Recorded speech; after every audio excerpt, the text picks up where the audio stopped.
Hey there, Horne-Ellstrom here. Welcome to day 1,899 of What's She Up To Now, documenting the journey originally as I transitioned from the brick and mortar corporate world of business to the online world of business.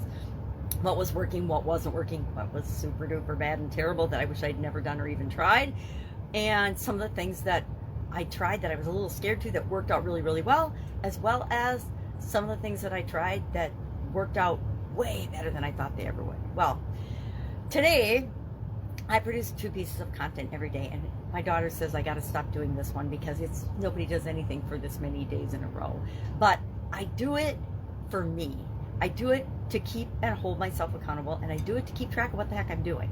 I have vision challenges. I'm legally blind, and that means it's hard for me to write things down. I can write them down and grab my magnifying glasses, but for the most part, I still can't see this stuff, and so I make mistakes. I was sharing a list of 10 different types of brainstorming today in the Get Your Goals annual challenge, and I messed up a couple of them because I couldn't see what I had written down. So I probably need to come up with better solutions and better ways of capturing and getting to my notes, but I'm not there yet.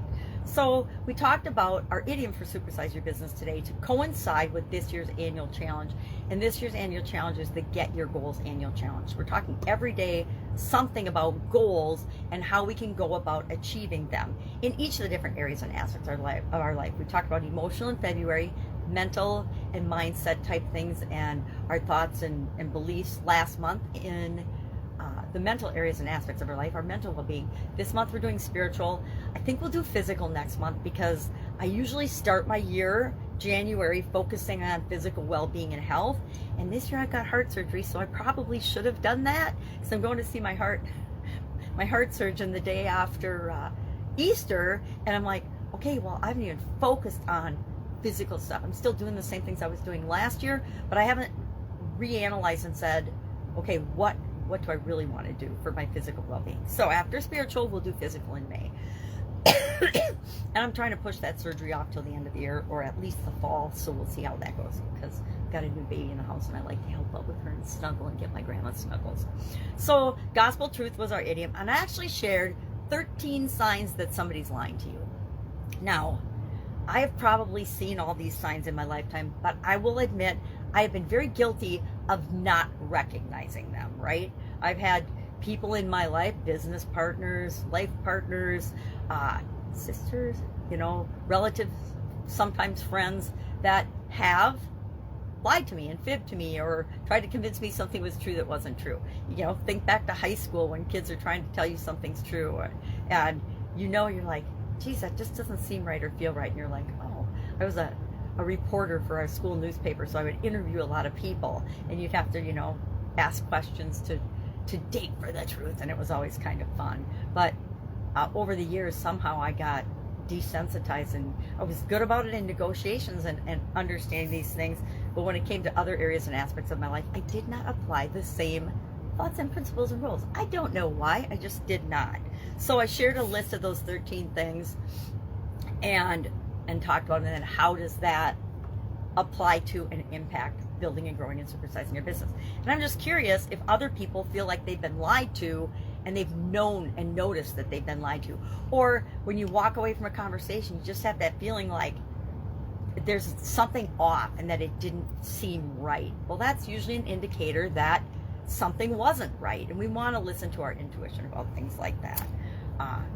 Fell for some stuff in business that I'm like, oh my God, how did I ever fall for that?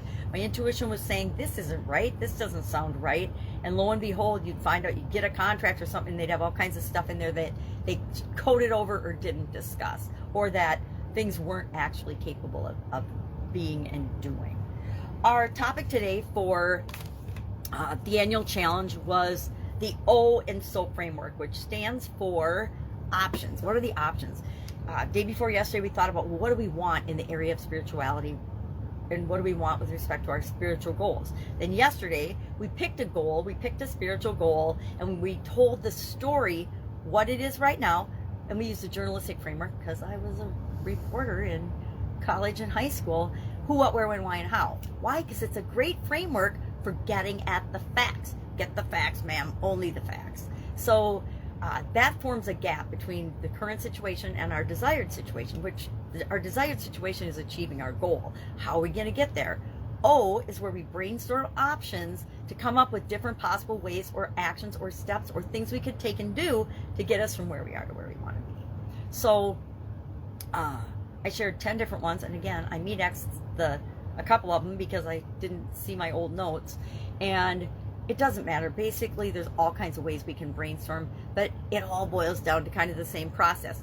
Hey, sit down by yourself or with a group of people and a piece of paper and just start popping out the ideas out of your brain.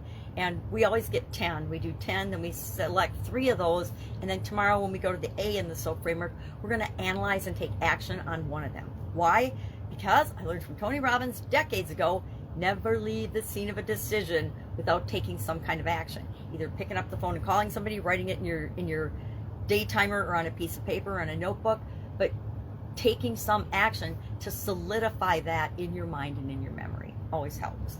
So that's it. That's all I've got today. If I can help you in any way, ask. Remember, you can always Voxer me at pajamagrandma@gmail.com.